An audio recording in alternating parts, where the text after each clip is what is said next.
Okay, so I'm still using this MP4 video recorder. And it is November 8th, 2021. So basically what's been going on here is I've been reading as best as I can for whatever reason, probably from looking at those lights in that bathroom when I was at the hospital. Remember I said I had looked and sharp pains, and I'm like, holy shit. I looked again, and you know what the thing is about that place, people? It was a wide open bathroom, and it had 4 changing tables on it. 1, 2, 3 up on the wall. You pull down, right? So you can make however long you needed it. In terms of, the point is, if there was a child on those changing tables, looking up at those lights, knowing what I know, oh my Lord, I can only imagine what it's doing to their eyes. But yeah, I never had to do that until after I came back from that children's hospital.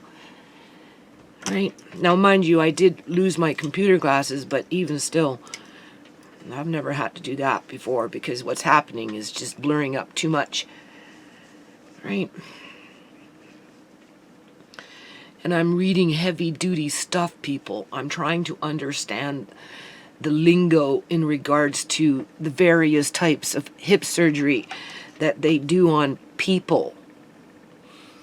Apparently, hip replacement surgery is a pretty common phenomenon within the age group of 50 and above, within the general population. Like, it's off the chart. You wouldn't know it though, right? In terms of the numbers of people that actually go in for hip replacement surgery at a later age and date. Now, as I was reading, I'm just getting into the gist of this, okay? The title of this video is going to be, I don't want to get a headache today. Pastor Granny came by yesterday, and because what you doing? You never walk by. I don't see you no more. No. And I'm busy. I tell her I'm busy. You know, I'm doing food prep and just, you know, whatever, and blah blah blah. And oh, anyway, she goes, ask me what's wrong. Why are you not happy? Be happy. And I said, well, it's kind of hard to be happy, right? Because they want to cut into my grandson. Like, you do realize what I'm saying here, right? Like, I don't think she fully understands what I'm saying. How could you possibly be happy around that situation, especially when you're not even getting all the information, people? That's the big thing here too, right? Okay, so the title of this video is, I don't want to drag this out, not at arm's length to the program, second opinion.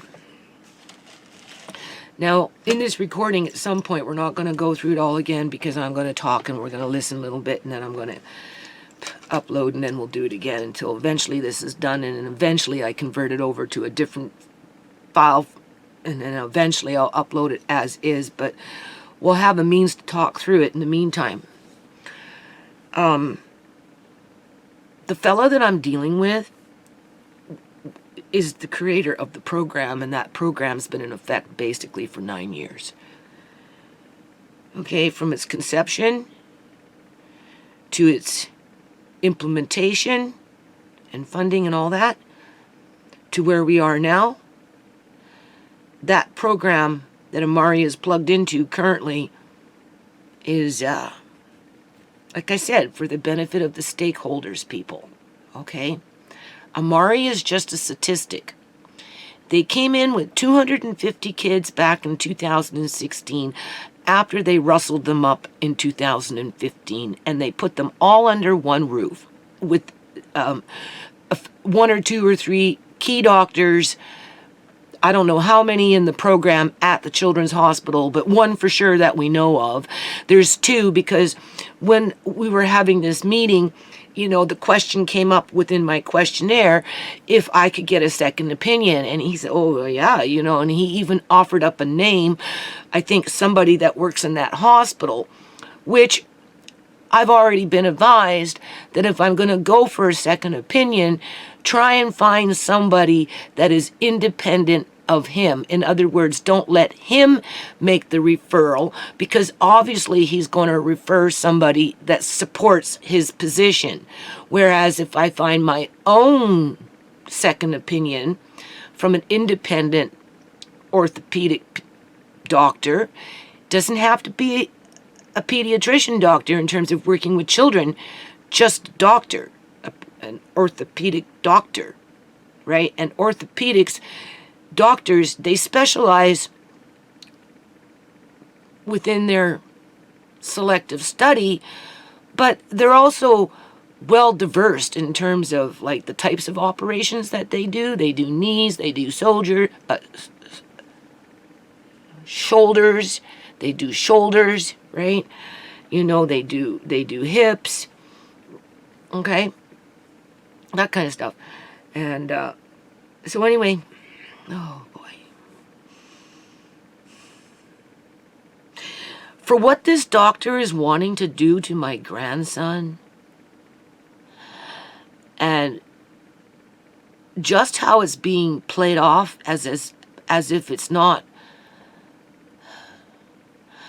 I don't want to say insignificant, but as if it's not important that I receive all the information the only way I can explain it is like this, okay? I Googled a few things on the internet, right? And I got more information in regards to the types of surgery, that type of thing, when it relates to children under a similar situation through a children's hospital that obviously dealt with cerebral palsy children. There was, I don't want to say extensive information because it wasn't extensive, but there was more information to be able to draw on in terms of identifying the key areas that are, in the forefront of pushing surgery as an end result to whatever is manifesting within the child's body due to, I guess you could say, hip displacement, right? Where if you go onto the website for, British Columbia, Canada, BC Children's Hospital, you get what? Hardly anything. And then when I take that information that I'm trying to draw online from my own province in terms of what I'm to expect here as to what type of surgeries my grandson will be subject to, right? Okay? It's not, there is no real explanation. It's, and I know why. It's because, it's that predator class taking advantage of the most vulnerable, expecting us just to fall lockstep into key with whatever it is they're telling us that we need to do, as they chip away on the outside, because it's a group, right? Like a hyena. Hyenas don't always come in at one time. They come here, they take a swipe, they back, and then one comes, takes a swipe over here. Well, if you're not getting all the information, but you're being swiped into that position where you don't have a choice, right? Just because that's the system, that's the way the hyenas just instinctively operate, right? You're not going to get a fighting chance here, people. So, okay, right? I'm Googling, like the various bits of information that I'm getting in terms of the different areas of the body that they're going to cut, or, the lingo, right? I have to go back to school, people. I have to get a book. I have to write this stuff down so that I fully remember it. Okay? And, other key searches, and, I'm looking to find out the average age of when they do hip surgery on children with cerebral palsy, with the, injury to the degree that he has because of his inability to move and walk and all that kind of stuff. He can move, but he can't sit up on his own. He can't get up. He can't walk. He can't hold his weight, right? That's why these little leg exercises are so good for him, because he's learning to push and then push, right? And he's feeling, getting confident with it, right? Which pushes everything this way. As he's pushing this way, it's going this way, right? And it's like baby steps with him, people. And they're going to take it all away and severely, and I can see what they're doing here, okay, after my little bit of research. What they're doing, because they don't have to do this at this age, people. Okay? A lot of these surgeries done with people with cerebral palsy are like in their early 20s, right? Most people have hip surgery in their 50s and 60s and that kind of stuff, like general population. And it makes, it sounds like it's a breeze, considering what they go through. They bounce back fairly quickly, they're right. And then when you take that information and you apply it to a child with cerebral palsy, they tend to have, there's a higher risk factor, but then it depends on what's being done, right? Which will, balance out the risk factor between the two groups in terms of these studies, right? And of course, anything that relates to surgery always relates back to basically pain and discomfort. Never life-threatening consequences outside of if an elderly person, like 70, 80 years old, was to break their hip or have a hip fracture because they fell down. They have a higher rate of death from that than does everybody else below them. But then there's other issues involved that usually spurs that along, in terms of, they don't want to heal as fast, right? They're maybe just, there's different factors in there that can cause death faster than if somebody was younger. But children with see, this is what I mean. Like, I'm not getting all the information correctly, people. They just expect me to do this because it's the program, quote unquote. It is the program. It is a program that started off with 250 kids. The fella that runs the program and has done 200 operations has basically gone through all those kids, now that it's all said and done 9 years later.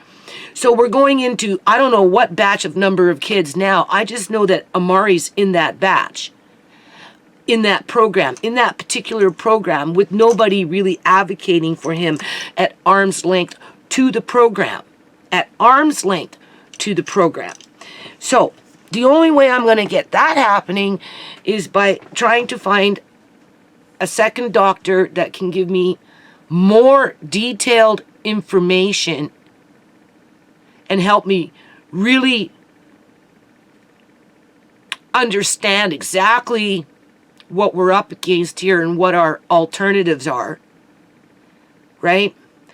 What our best case, worst case scenario is. What is the meaning of quality of life in regards to effective treatment that works based on knowledge and experience. And this is where I'm going to give you an example. Not to say that the doctor I'm dealing with Amari's hips right now isn't experienced. For sure, he definitely is experienced, people. But the problem is he's stuck in a fucking rut, okay? He's stuck in his own program. Okay? He's a conflict of interest to his own program. because he knows nothing else, can't do anything else except based on following through on whatever the initial study is. Because Amari, that is a study in regards to, they want to operate on them when they're small, because they're hoping that whatever the fuck they do, the bone will regenerate itself and grow back in. It's on recording. The woman said, if it grows, what grows? Well, obviously the bone. The little bit that I was reading in there in regards to a children's hospital, you know, I'm pretty sure, right, because I'm really flustered with all this, right, that I read that, you know, they too are, there's a certain cut here, cut there, that they put the plate and then they hope that the bone refuses and starts to grow. Because bone can regenerate itself, right? Some surgeries, they put a piece of bone in there to fill in the gap, okay? Like, there's too many different types of surgeries, and this doctor is saying he's not going to know what he can do for Amari or what he should do for Amari until he gets in there and looks around. He just knows that he needs to go in there and do something because they want to get him at an early age versus waiting for them when they're 20, maybe 25, where they're really starting to experience pain. And that's only due to lack of mobility, okay? Lack of being able to stand and, you know, do the normal things that normal people do, right? In a daily, you know, in their daily lives, right? But yet, even then, wear and tear on the body and on the hip and everything else. You've got thousands and thousands of people going in for hip surgery. It's a very popular it's a very popular surgery in terms of the general population, more so than we think. So, you know, I feel like I have to bring Amari up to that level where he's being treated as an equal versus as a test subject based on his circumstances that somebody or something might be exploiting, not for Amari's benefit, because there's too many negatives connected to what the doctor is proposing at this time. If Amari was experiencing great pain or that type of symptom, then for sure I'd be much more open-minded to it, people. But that's not what I'm seeing. I'm seeing a child that's happy, progressing, getting confident, is actually learning to use his legs, is understanding that he has legs because he can push with his legs, he can, right? Okay? He just needs to build the confidence around that. Does that mean he'll never have hip surgery because he can never stand up? Well, you know, I don't know. Probably, people, he'll probably have to have it. But, you know, from what I'm reading, it doesn't look like he absolutely 100% has to have it right now. Whereas this doctor just keeps telling me, oh, well, it's for pain. You realize that. Well, yeah, but he's no pain. So what's the rush outside of they're doing their experiment on young kids, 4, 5, 3, 4, 5, 6, versus doing them in their 20s and 30s or older. If they have a life expectancy on Amari for 45 years, because they figure that they have, you know, because he'll be, people have to move him, right? So, you know, right? I mean, who wants to cater to a child that's disabled for 45 years without getting something out of it, people? Okay? As far as the government is concerned, with a lot of those workers, I chose my words carefully there, with a lot of those workers, Amari is nothing more than a burden to the system. He is what they classify as nothing more than an eater. So if they can profiteer off of their experiments, their studies, their, programs, wherever they get their extra funding from, there's going to be some people within that system that are going to take part of that. Okay? And unfortunately, Amari is plugged into that right now. All right? Okay? What? Well, if they have the operation when they're 25, it's not as successful as if it was if they were 4 or 5 years old, because the healing process isn't as robust as a 5-year-old. But considering what this doctor wants to do to Amari's body before even age 5, how do we know that Amari will get to age 25 surrounding those, numbers he quoted in terms of complications and having to go back in and redo it again because it didn't fuse the first time, or maybe a screw popped out, or who knows, people? Right? Is he compensating for any of that? Injury, pain, suffering, right? Mental retardation, right? Anger, just all the negative. There's nothing positive outside of, yay! The doctor was successful to accomplish the goal of his mission for his program. But not necessarily for Amari. Amari is the one that's paying for that price, people. Okay? Clearly, children with CP in his position can have surgery in their 20s due to pain. Okay? Whatever was going on with those kids before they had their surgery isn't any more different than what's going on with Amari. Okay?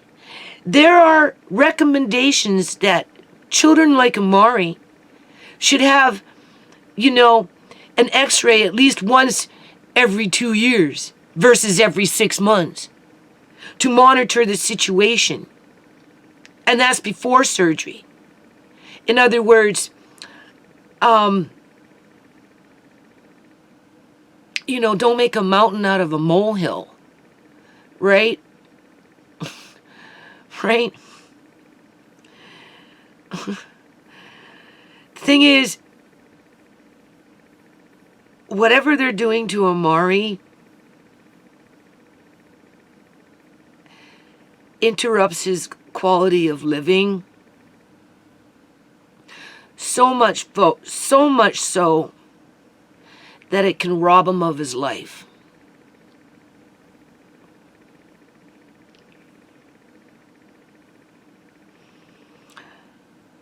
Now, just to touch base on what I wanted to say before, when Tisha was younger, okay, Tisha can do the splits, right? Tisha has a little bit of dexterity in her, okay? Just by genetics. You never take a baby and pull the wrist because it can pop out, right? And an experienced doctor would know what happened, because the hand will be like this. I worry about Amari all the time, right? With his, because he doesn't like to use his right hand, right? But anyway, if you pull a small child's hand like this from here, you can pull out a little bone in here that has to be popped back into place. Okay? Experienced doctors, they know how to do that. It takes them no more than less than a minute. Okay? Because if it's out of joint, it will be very painful for the child. And they won't want to use their hand. Okay. Tisha's popped out quite regularly because of her, dexterity. So one time, and I never learned how to pop it back in, but the few times that it did, I'd take her to the doctors and the doctor would pop it back in. Okay. Well, one time she dislocated it and it was in the evening. And, I didn't want her to suffer, so I took her to the hospital, okay? The Sir Memorial Hospital, people, to emergency, to have a doctor just pop it in. And that's what I went for. I said, look, this is what happened. I know because, been through this before, but it's late. I don't want to leave it till the morning. Have a doctor come in and just pop it back in, right? Okay, we sit around, blah, blah, blah, blah. Eventually, some doctor came, okay? Some young whippersnapper, okay? And, he started ordering x-rays, and I'm like, she doesn't need x-rays. And, oh, blah, blah, blah. And I'm like, well, don't you know, it just popped back in. Oh, well, not until I'm not doing anything until I get x-rays. And I'm like, so, she gets her x-rays, and then he's looking in the x-rays, and he's saying, well, everything's fine, nothing wrong, just go home, give her a little bit of, Tylenol. And I'm like, holy shit, we've been there for 4 fucking hours. You didn't do a damn thing, right? And you didn't solve the problem. I tried to tell you what it was, and you completely ignored what I had to say. You exposed my daughter to freaking x-rays and just the whole 9 yards, right? Get up in the morning, go home, right? Obviously, she's still like this, right? Because, they can't use it, right? Get up, but I can't take her to the fucking clinic. Okay, so anyway, get up in the morning. I take her to the clinic. I come into a doctor that was, at that time, our family doctor. And you know what, people? And it was done. It was freaking done. Okay? That's kind of what I'm feeling like with what I'm dealing with here. A little bit of weight. Okay, because there's just way too much rush to, push that assembly line forward, okay, without giving me everything I need, in terms of information, right? They want me to go seek it out for myself, or they can just fast talk, okay, and then throw in fear tactics, right? That, there's times when I go in there and, you'll hear it. He talks about how he's done hip operations where he's had to cut off the bone and just throw the bone in the fucking garbage. As soon as he told me that, people, in my head, as I'm sitting there around all these people and he's telling me that he's cutting out parts of the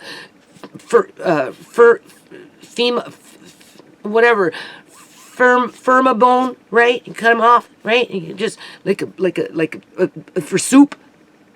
And he's, I just take them and throw them in the garbage. And in my mind, with all those people, I'm like, yeah, right, motherfucker. Right, motherfucker. No, you guys are probably somebody in that fucking hospital is putting it in a fucking soup pot. Making fucking soup out of it. I highly doubt that they're throwing them in the garbage, people. Okay? They're not throwing them in the garbage. It's like Shemaine. Why did they take out Shemaine's teeth? To throw them in the garbage? No.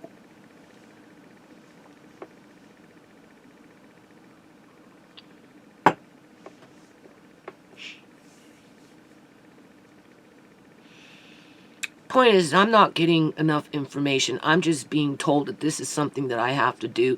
Clearly, it's a fucking experiment. They don't know what they're doing because they won't know until they get in there. All they know is that they might have to do it again, and they might have to do it again after that, right? Because the first 10% might be an infection and they have to go clean it out. And then as 4 months goes by, now Amari's immune system's all fucked up and he's clearly in pain. And then, then they have to decide at 6 months that they got to go in there and fucking change whatever it was, reoperate. It's called revise, just make new improvements and subject him to it all over again, right? Right? His life is completely ruined, people. Completely ruined. And he hadn't even reached the age of 7 yet.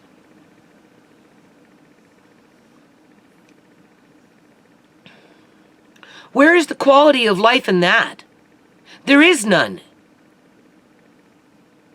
And he's not out of the woods yet. He could still die 1 to 3 years after they fucking do hip surgery. Statistically.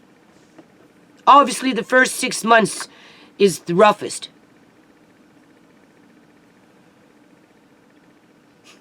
Outside of the initial surgery.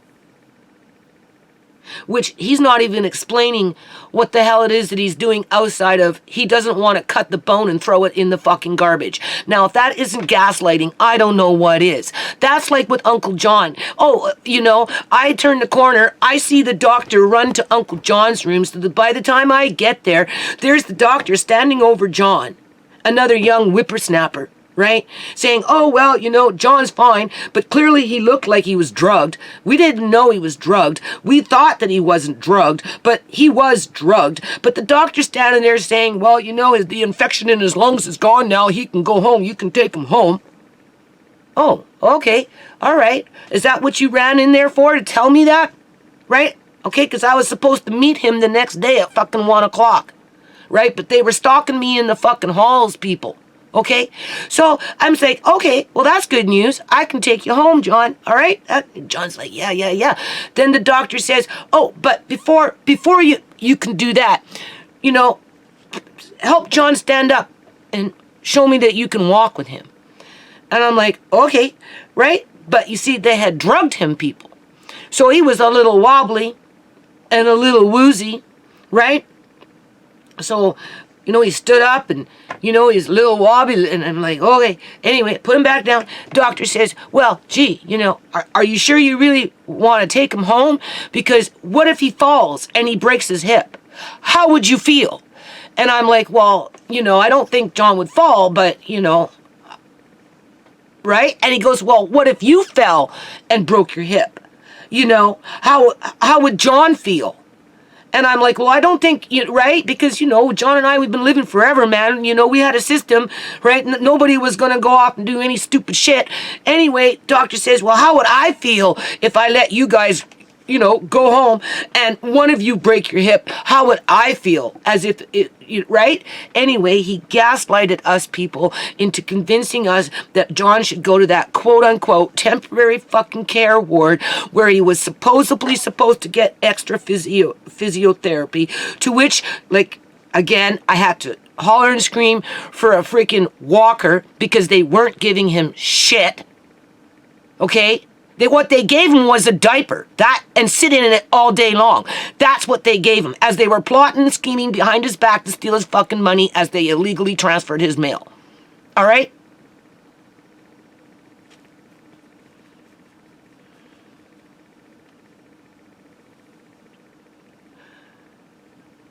It's that easy, people.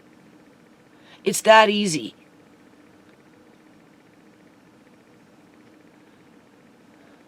So what is the difference between people with cerebral palsy having surgery in their 20s, early 20s, or later? Being most people have hip surgery in their 50s and 60s. And had already had their quality of life.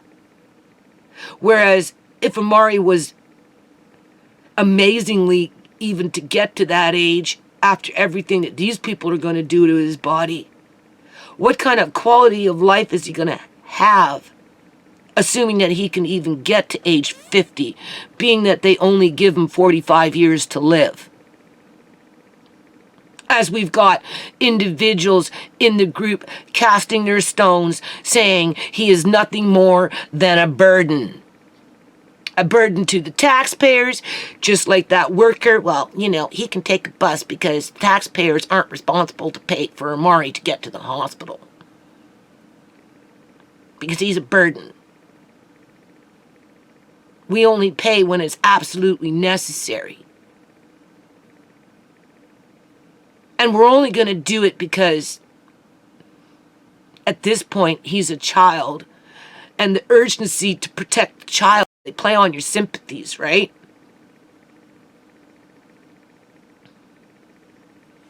Just like they played on our sympathies with Uncle John. They drugged him. They were waiting. They knew I was coming. They knew my schedule. They tricked us. And in the end, when they transported him to Victoria General Hospital, they practically killed him, people. And then they had to more than likely give him shock therapy when they weren't drugging him so that he would forget what they did to him. At least Uncle John had a functioning mind. Amari's mind is still learning about his environment. He's still learning how to use his body, but not after what this doctor's going to be doing with him. He's not going to know anything for a long, long time. And anything that he learns, it will be very confined. and constrained. They like to call it immobilization because they're giving the bone time to refuse and heal itself with a hope, not a guarantee, just a hope.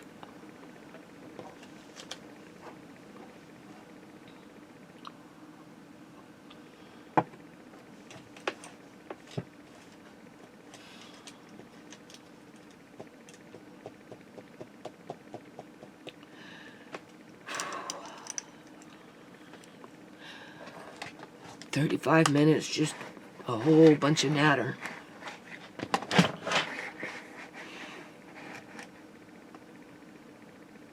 So I'm going to look for a second opinion.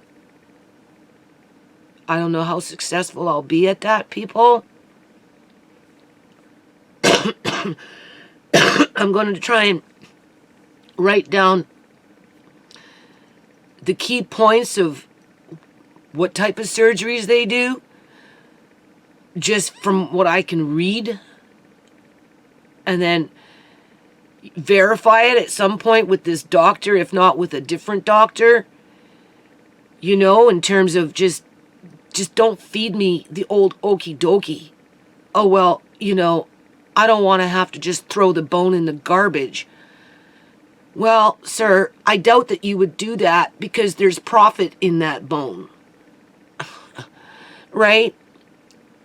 Right? Somebody's going to want that bone because you know why, people? They graft bones. They have body part businesses, especially in the United States of America. I'm sure they have them out here too, but not as in the open, where if you need tissue, you need this, you get, okay?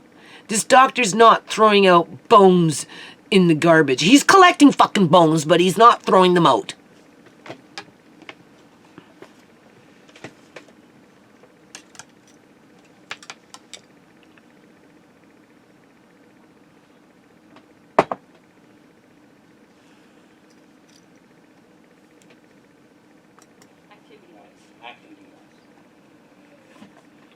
Okay, well, my next question, well, I've got it in here, so why don't we just carry on, okay? 4, does Amari have to relearn to use his limbs, and is there a possibility that he will experience pain as a result of surgery, with that pain staying with him for the rest of his life? We're just reversing it versus not doing surgery. He's going to be going into pain. We already know that's possible. And we know why. And we know how it can be instigated.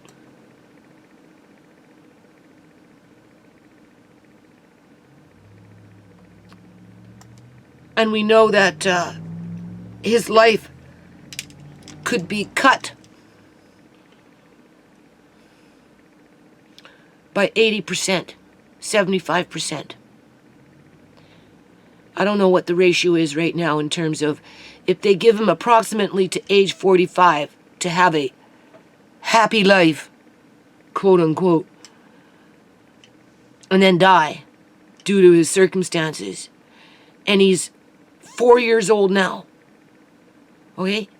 And they do what they do, and he's miserable for the rest of his life. Well, he dies. And he loses, 35 years? 40 years? 40 years? He loses 40 years? What if he loses 40 years, people?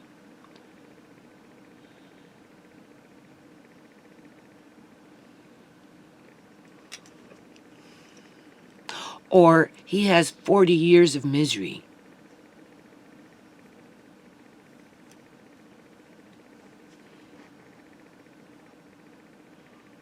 Will experience some pain that he doesn't have right now. Because of the surgery. Yes. It's part of the course. And it's part of the course. He will experience pain because of the surgery. And we know that that pain can become permanent. And if it becomes permanent, it's just an invitation for them to go in there and revise whatever it was that they did, because they're trying to figure out what the hell is causing the pain. What would that pain be? It generally is in and around their hip area. As if people don't have pain. I have pain every day, people. I wake up with pain. Some days is worse than others. Is where, I mean, obviously they might not verbalize, but you will know when you're trying to move their hips or move their limbs that they're experiencing pain. So he has to be picked up a certain way. Yep. And move For how long? 6 to 8 months. But Okay. as how gentle you need to be comes down with each month. But we take that it roughly takes for majority of the children 6 to 8 months for them to sort of get to their baseline. So by 6 weeks, the bones are healing, and then the next 6 weeks, we're slowly building up more strength. And then during that time, we're heading towards the point at 3 months. That's Amari playing with the paper that was on the table. That's what you're hearing. Hopefully we have no precautions at all. But it still takes time. They slowly get stronger and to overcome some of the stiffness that he gets from the surgery. And so from there, he just gets better and better and back to normal. 5.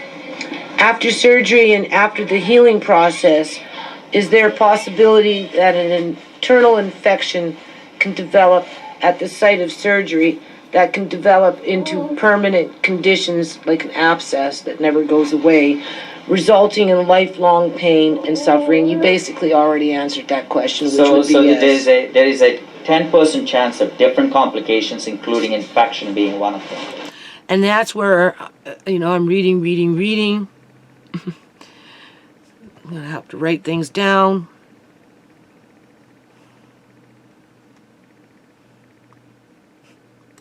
What's a 10% mean? 10% is out of 100 people that I operate, 10 out of the 100. 10%. Yeah. 10 out of 100 would have some sort of complications that could potentially make them worse.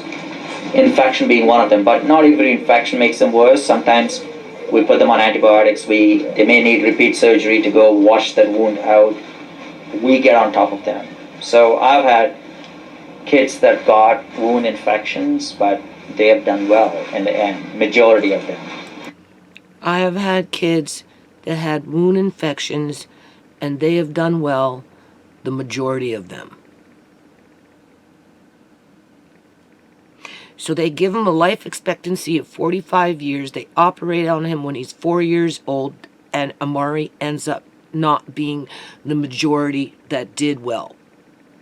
The majority. Okay? What signifies a majority out of 100%? 90% of the kids is the majority. 80% of the kids is the majority. 70%, 60%, because right now I'm hovering between 40 to 50% chance that Amari is going to come out of this unscathed. Okay? That's not a very good chance, considering the quality of his life after the fact. Right?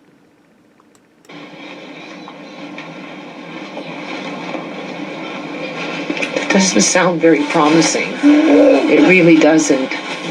Sounds like you have a very difficult job. 6.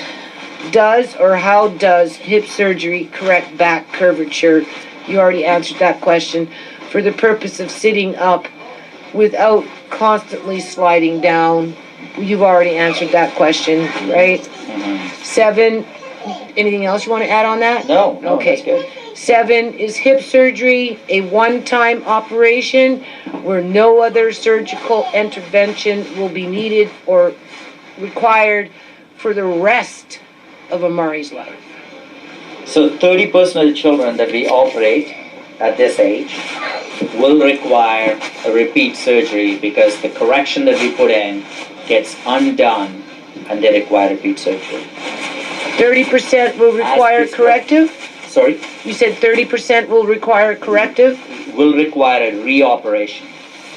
That means the surgery that I do now needs to be redone because as they're growing, they undo the correction that we have done over a period of time again.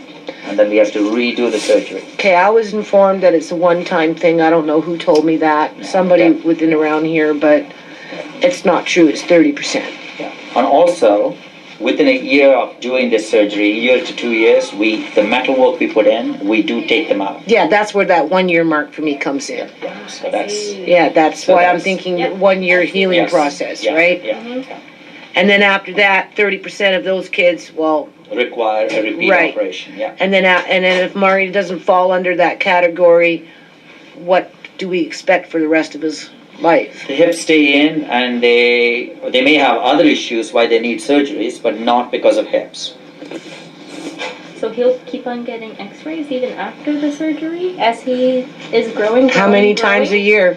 So typically for children like him, require one every 6 months. It's too many. And if the hip is stable, means if we have 4 X-rays where we see. They're using x-rays in order to hold people hostage to their program.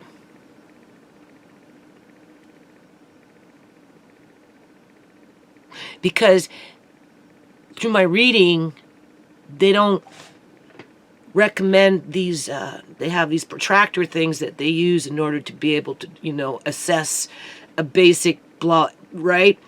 They don't want to rely on that. They want x-rays.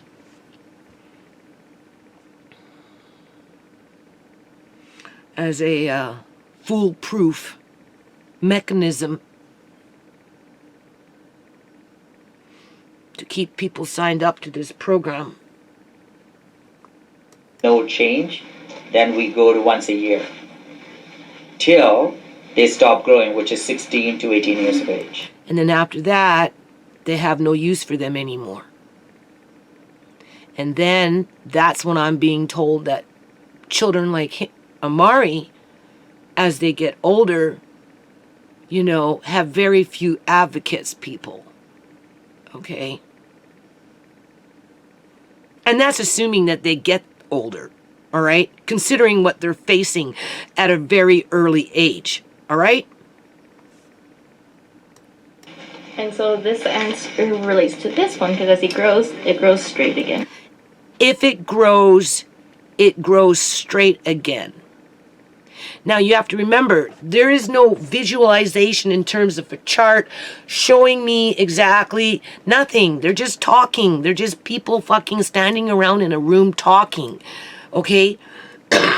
With a lot of distractions, okay, going on, because we're in a hospital, right? And then the kids and whatnot, right? So they're not being like, they're not, it's bum rushing. Oh, if it grows, well, what if it grows? I'm like, right? So I'm looking, at x-rays on the internet to see exactly what it is that they may or may not be doing, okay? And if they're not going to do that, then they're going to do something else. So, hold on a minute. Okay, so I don't know, that was like 45 minutes and another huge file, right? For what it's worth. Okay, so Pastor Granny says, oh, just be happy. God will take care of everything. I'm like, it doesn't work like that. Right? I almost want to say to her, like, do you even know what it feels like to have your kids murdered and have the murders covered up? Have you even lost a kid to death? Because she has children. Right? Like, does she even know what it feels like to lose your children in the manner like I've lost them? And now I'm facing losing Amari in a more torturous manner that's being dragged out for fucking months or years?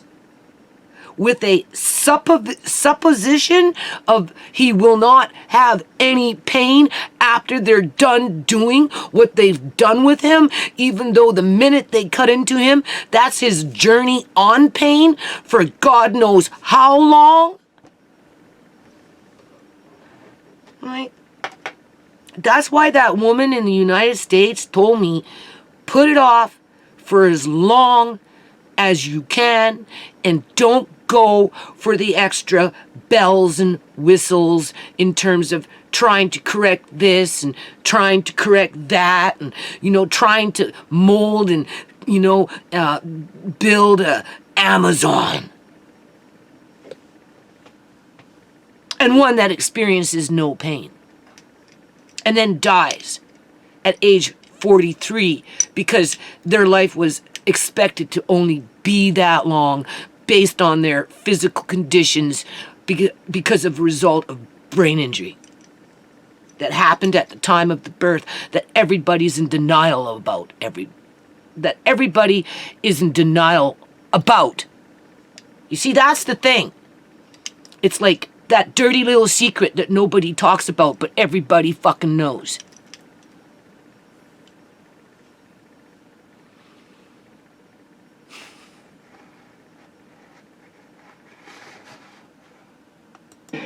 That's what Dr. Mulford is saying. So that's why we keep him monitoring until he's done growing. That's a lot of x-rays you're exposing him to. I'm not happy with that. Just saying. What is the worst case outcome from hip surgery, short-term and long-term? Obviously death, right? At what percent? What are you talking about? Death? Well, the worst outcome from hip surgery, short-term, long-term. Long-term, short-term is infection. Yeah. Quite possibly I said 30. 10%. Yeah. Death is 10%. No. Infection is 10%. Oh, infection is 10%. Yeah. Death, I'm not like I have not had one that I've directly attributed to hip surgery, but we can say 1%. I've never say never. Right? Yeah, exactly. I know that. Yeah. So a very low percentage. Without surgery? One Yeah. out of every 100. Yes. Yeah, so even without surgery, we don't know the natural long-term history for these people. Like their life expectancy. That's is coming. short. Yeah. I've got a few. See, he's not being specific on that. What is their life expectancy without surgery? I'm trying to locate that information on the internet. I can't find it, people. Because all these people that are having surgery, the ones that are dying are dying after surgery. Like when they were doing the group in the 2025 group, those people with cerebral, I don't want to call them kids, right? Those individuals that had cerebral palsy and had surgery in their 20s and 25, that age group, right? Some of them even died. Okay? Children, there was one study with children, there was like 15 children, 3 of them died. 12 of them, I don't know, I'm sure I'll find the study again. More ink, more paper, print it out, right? I don't know. But it's always after surgery. There is no real statistic of their death without surgery. How long can they live without surgery before they die? And what do they die from? Right? You don't hear that information. Does it take 35 years of quality living before Amari faces death because he didn't have hip surgery when he was 4 years old? We don't have that statistic, people. And if we do, they're hiding it from us. Okay? What gives them the right under a program to disrupt 30 years of quality living before Amari has to face death like he is at this age without experiencing any real discomfort, okay? In terms of he's learning to use his body, he's developing muscles, and he's strength, and he's right. You're going to take all that away from him, people, and they're going to put him in a bubble of pain. They're going to put him in a bubble of pain, and then they're going to mask that pain with their medication to compensate for what they did. Always with that, well, if we put him over here, he can get extra this and it will be better for him. But at the same time, they don't want to be held to account, or, they've got another agenda because secretly he signed up to this program like Uncle John was with the ferry. You know, they had him booked in at the bottom of the ferry, in the bowels of the ferry. So, you know, right? Couldn't do that if they let him go home, so they had to put him someplace else, right? You know, dangling, well, he'll get that extra physiotherapy. It will be a little better on everybody. Nobody has to worry about everybody's hips getting broken here. You know, it's the responsible thing to do, right? It was just a game, people. It was a lie and it was a game. Because they had another agenda. Their agenda is to make it so that Amari is pain-free by the time he's 30 years old. But at what perils to get there? How many dangers does he have to face before he even can get to that age, people? You heard it from the doctor. There is no study on it.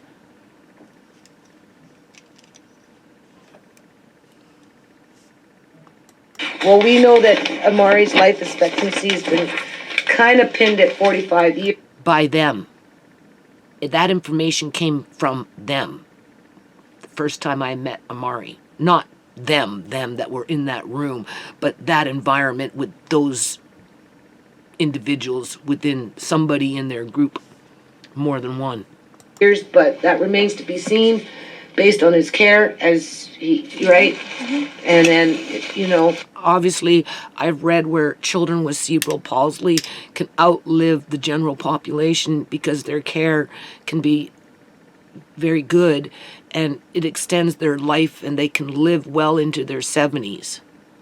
Obviously, that's what I would like for Amari, but the larger and the older Amari becomes, the more many individuals within society will see him as a burden, an expense, you know, an opportunity to exploit and profiteer from, right?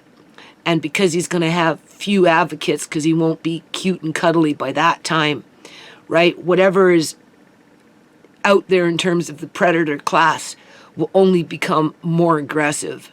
So yeah, we shouldn't be surprised that chances are he might die by the time he's 45, because at the end of the day, they can capitalize off of his organs and his skin and his bones and his tendons and anything else that they want to harvest and put into their fucking organ bank. Okay? Because there are such businesses that do that. So that when a doctor needs a ligament, or a doctor needs a graft of bone, or the doctor needs some skin, or the doctor needs some plasma, or the doctor needs a fucking kidney, the doctor just has to make a phone call and it's all there for the doctor.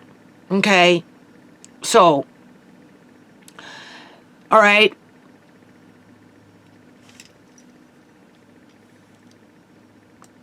He may outlive us all. So why would they want him living to age 70 peaceful and happily if they can, you know, profiteer off him at age 45, all can't move. All right.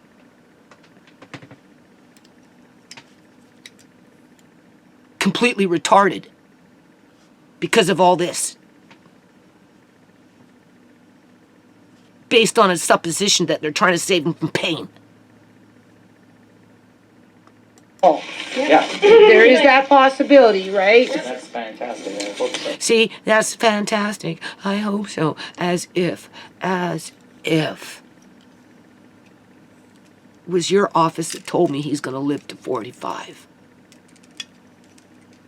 And it seems like you're just speeding up that process.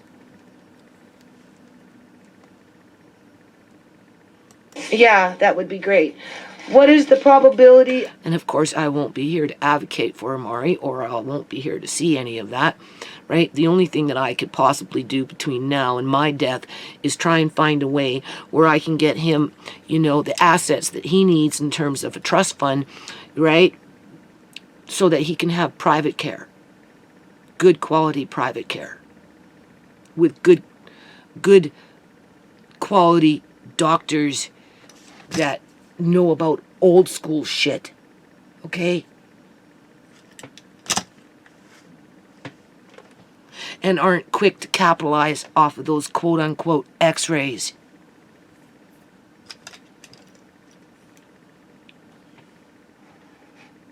I'm just using that as an example. of death resulting from surgery at the time of the operation, and okay, and from any complications. So we basically answered that, right? I can, She's scared of him dying. right? Yeah, no, look, What are the he's asking complications really good that can happen? You're very well thought of questions. What are the See, there's that fool to woo you. complications? They're complimenting me now, making me feel like I'm intelligent enough to even ask the question. That can happen now? Could you imagine me trying to write out the answer? Oh, forget it. What are the complications that can happen after surgery, both short-term, long-term, in specific terms? 1, 2, 3. Infection, chance of damage to nerves and vessels at the time of surgery, and chance of metalwork that we're putting in, bending and breaking, requiring Chance of the metal that they're putting in bending and breaking, another surgery. which requires another surgery, which puts him at that 30%. They do the surgery, 30% have to go back in. And, those I would put as really, on the top 3 complications. At what probability? The probability of any of them happening is, as I say, is probably in the order of about 10%. And The chance of damage to nerve and vessels, extremely uncommon. It's less than 1%. And chance of plates bending and breaking and requiring repeat surgery is probably 5%. Chance of infection is at the tops at 10%. so is this kicking going to be a problem with the bending of the plates once he gets really gung-ho with it again? If he ever does, people, he'll forget, and he'll be timid, and he'll be psychologically damaged, and he'll be afraid. And if he experiences pain, it will teach him not to move. It will be opposite of everything that he's doing now. He'll shut down in many, many, many ways. Assuming that he could ever do that again? Assuming that he could ever do that again. After the fact. His moving. Oh yes, he'd be fine. Like, I've not seen kids not move. Will it be a risk to the plate when he starts to Oh yes. So that's why we kind of slow them down in some immobilization, either a cast, body cast, or a splint for about 6 weeks after surgery till the bones heal. And then how am I going to prevent him from doing that for 4 months, 5 No, months? you don't need to worry. Once the bones are healed, the likelihood of plates bending and breaking is less. Yeah, 70%, maybe it won't. 30%, it will. At age 4. When he could have that done when he's 20.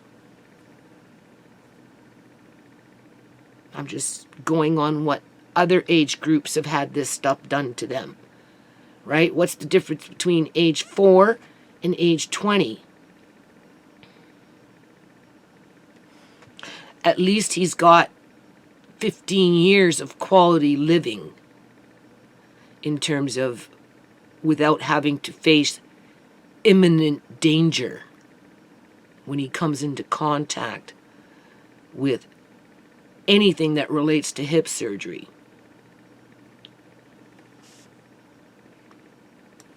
So actually within the first 6 to 8 weeks till the bones heal is an issue. And that They're training his brain to shut down, people. They're splitting the child's personality in half through trauma. Deep brain trauma. that's when he's in his brace. Yes. And once he's out of the brace, He's not going to be completely out of brace. There will be some kind of bracing required. That's another important thing, is we release the muscles to get and do the surgery to get the hips in this position. And we need to maintain that and some sort of bracing for about 6 months. that's 6 months of being in a monkey tube.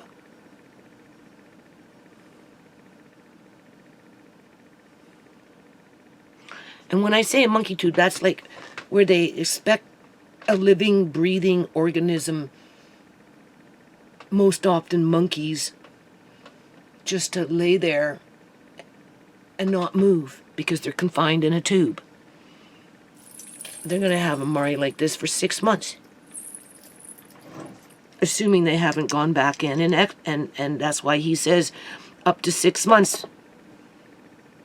with the infections, because they may have to go back in. Like, they're just putting my grandson in danger of death and injury and permanent harm and, you know, just permanent everything, right?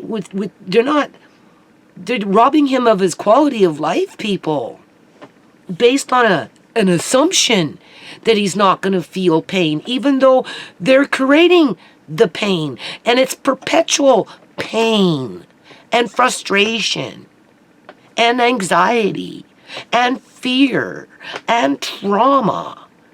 You know, how could Pastor Granny possibly expect me to feel fucking happy around this whole situation?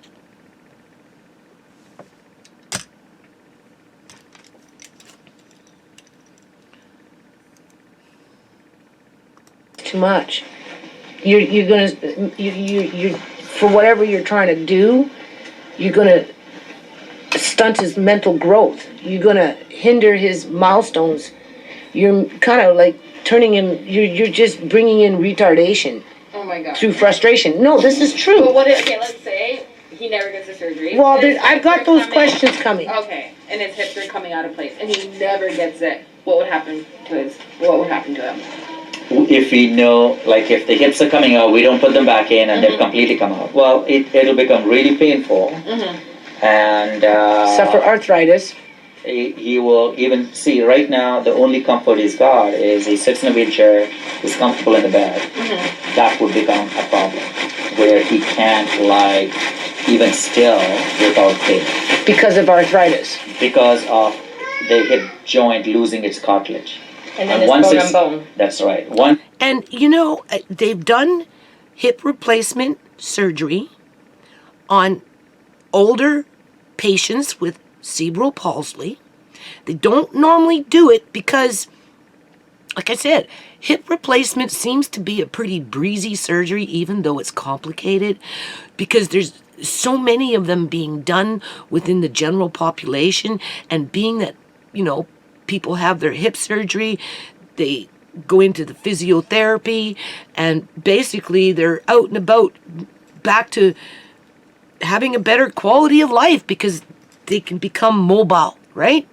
That's kind of like one of the key factors that makes hip replacement without the complications, right, successful, because the patient themselves can participate directly in the rehabilitation process, right? That's why for the elderly, they're not so apt to get up out of bed and start moving around and get back to like the good old days. I'm talking like when they're in their late 70s and 80s. If they have hip replacement, for them, they're much harder because, you know, they're not as mobile as if somebody was 54 or 60 years old, right? So that age group tends to bounce back. That's not to say that they don't have complications. Normally, in the past, from what I've read so far, people, hip replacement wasn't the recommended, quote unquote, I guess you could say, surgery for children with CP, but they've done it. And after they've compared the results and all that stuff, they found that it actually wasn't that bad in terms of the success rate. Was from the one article that I read, it looked like it was successful in comparison to the general population with his hip replacement.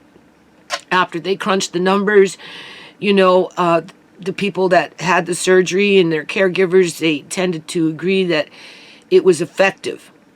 So for what this doctor, this is what I'm trying to say, for what this doctor is saying right now, okay, it's not like there isn't that alternative that could be done for Amari if and when that time comes. Because just like this doctor definitively can't give me a guarantee that he's not going to injure my grandson even more permanently, where he will suffer severe and extreme pain, not to mention psychological fucking trauma issues for the rest of his life, however long that life may be, right? He can't guarantee that he can't do or he won't do that, people. Well, there's no guarantee that Amari, based on what this doctor knows, is going to be in that situation where he's going to suffer pain no matter what. And if it should ever get to that point, that there's no alternative to deal with it. Because in that situation, if it came down to that, well, then you'd have to book in surgery, talk about the types of surgeries that's available in 10, 15 years from now, just using that as an example, right? Don't forget, technology is going to change as we go along, only Amari is not in the study, okay, right? You know, he's waiting to see what happens to his body, you know, for all we know, he just don't know because there's nothing definitive, people. And if it does get to that point, well, there is the possibility of hip replacement because it's already been done with a fairly good success rate, considering the patients that they're being, like the CP patients, right? Both groups lost life, okay? But why does Amari have to face that at this age just to plug into a program that clearly has been operating under one protocol, okay?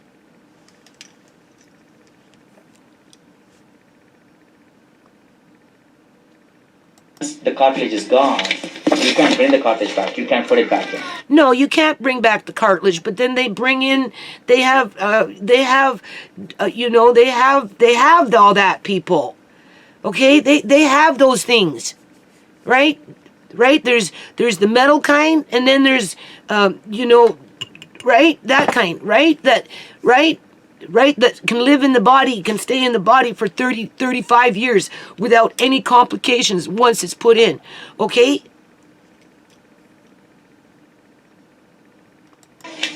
Right? So that's what happens.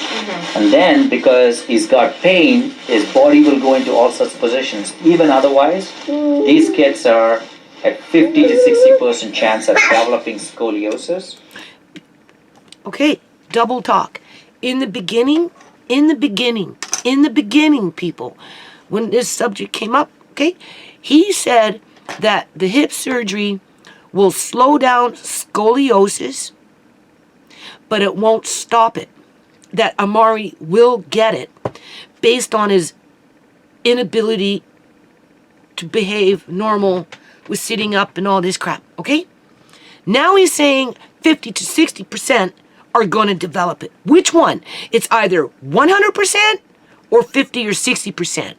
Because he's trying to sell me the snake oil. I don't want to say snake oil, but he's trying to convince me that I need to do this at this age, right? Because that's what the system's set up for, right? But the minute now their hips starts going out, that chance of scoliosis become almost 100%. No. In the beginning, he said Amari, children like Amari, get it no matter what. The hip surgery is supposed to slow it down, but he's still gonna get it. Now he's saying, children like Amari, 50 to 60% of the kids, they get it. But if he doesn't get it, he's insured to get, like if he doesn't get surgery, that 50, 60% definitely will become a 100%. Now, I know nothing about scoliosis, okay? That's another thing. I have to Google, look, I've got an anatomy book around here. I'm going to have to pull it out, right? So I can see the different bones, and it shows where the freaking, the muscles are and tendons, and I moved stuff around, and I moved that book. I had 2 of them, and you think I can remember where it is? Okay, but you see, now I'm going to, so he's using scoliosis as a means to convince me to go gleefully into what he's proposing without really questioning it. And the rate at which the scoliosis develops gets really faster. Right? So that's the reason why we advocate for surgery in these kids, fully knowing. That's why we advocate, because he's trying to sell me something. He told me in the very beginning, this is all about pain. And I'm like, okay, right? That's why we advocate. There's lots of complications, lots of issues that are brought up. We advocate surgery so that children don't have dislocated hips leading to all these other issues. Okay. So there's always a risk benefit in this. Risk. So there's always a risk benefit.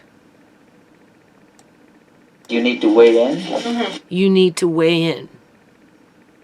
Because they're trying to make me think or feel like I get the choice in this without any disruptions.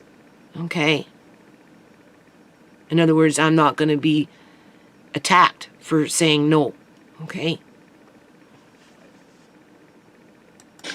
We think the benefits outweigh the risk, but that being said, we fully understand families' wishes and desires once they understand all of the risks and benefits. Okay, once they understand all the risks and benefits, but remember, they're not giving me fucking anything in writing, right? You go on their fucking BC website and it's very elusive. It doesn't really say much, but then I'm not surprised. Clearly, you get mixed up numbers that don't match up. You get a lot of double talk in there if you really stop and fucking listen to it, right? Because, you know, so many distractions, right?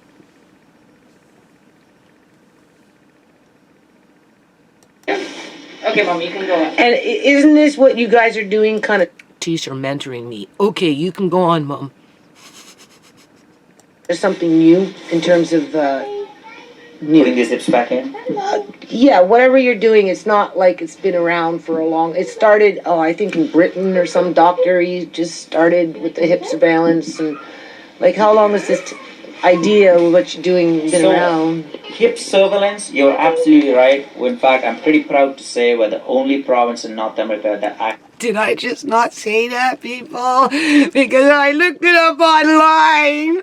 I'm with a really popular guy. Oh my God, I better be careful what I fucking say. God forbid if I ruin his reputation. I am not trying to ruin the man's reputation. I am trying to ensure the quality of life for my grandson so that, you know what? If he can make it to age 45, I'd be like, thank God. It's a question of how he gets there and how happy he is and how, I don't want to say pain-free, because I don't expect him to be pain-free, because nobody that's alive, in my opinion, goes through life without physical pain. Oh, my foot hurts. Oh, my finger hurts. Oh, I got neck pain. I got hip pain.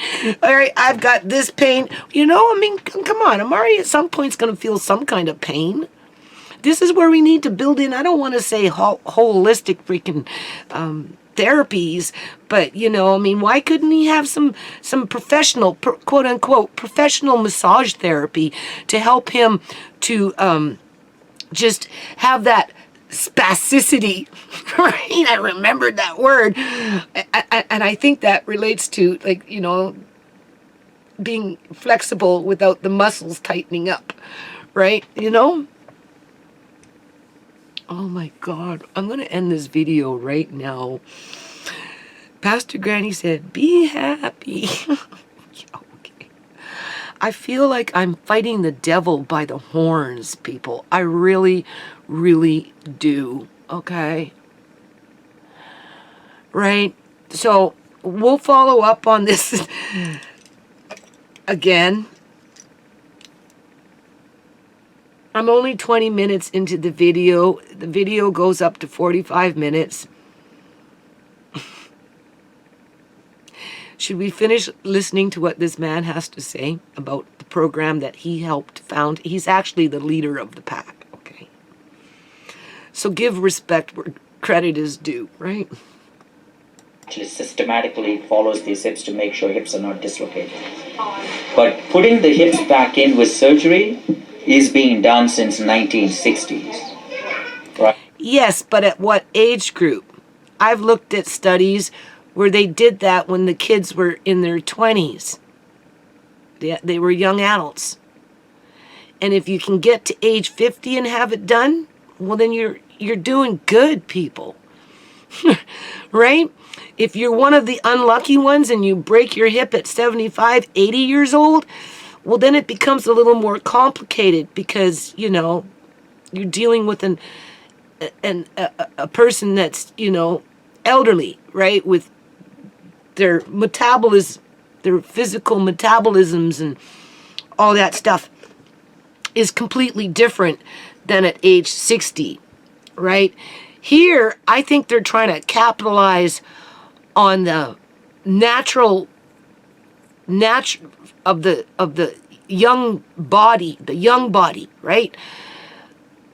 Ability to regenerate itself, right? In terms of that healing process.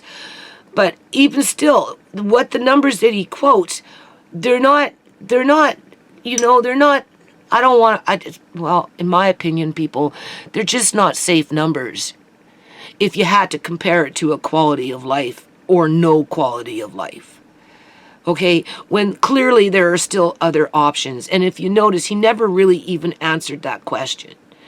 Okay, he went on to go on about the program in terms of he didn't answer what is the alternative to not having surgery and what happens outside of the hip dislocates and they feel pain.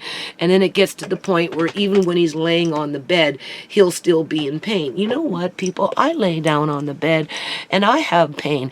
I feel like my feet are ready to be like just out the window. Like seriously, you know, my hip fucking throbs. You think carrying around, lifting Amari, putting him on the toilet, moving him, doing all this stuff, everything else that I do in a day, you don't think that doesn't create pain for me?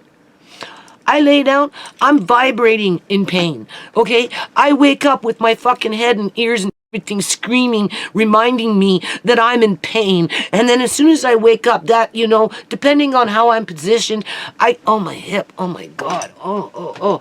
And I get up and I move around like Uncle John said, just keep on walking. It's what his doctor told him, just keep on fucking walking.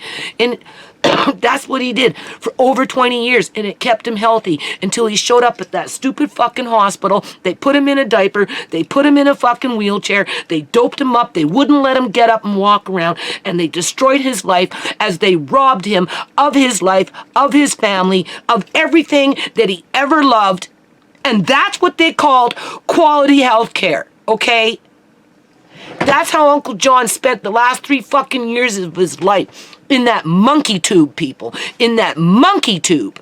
And what did it get him? It got him death. That's what it got him. In the end, it got him. And all those doctors that came into contact from the time he was a fucking kid, had him in this leg braces with purse disease and did this and did. You know what? They never solved his pain problem because he had pain, people. That's why he loved us. By being with us, it motivated him to get up, face the pain, move around, and he did. He had a quality of life until he showed up at the Surrey Memorial Hospital with a lung infection. That's all it was. And they used it against him to their advantage, because they knew they could get away with exploiting Uncle John's vulnerability and rob him blind.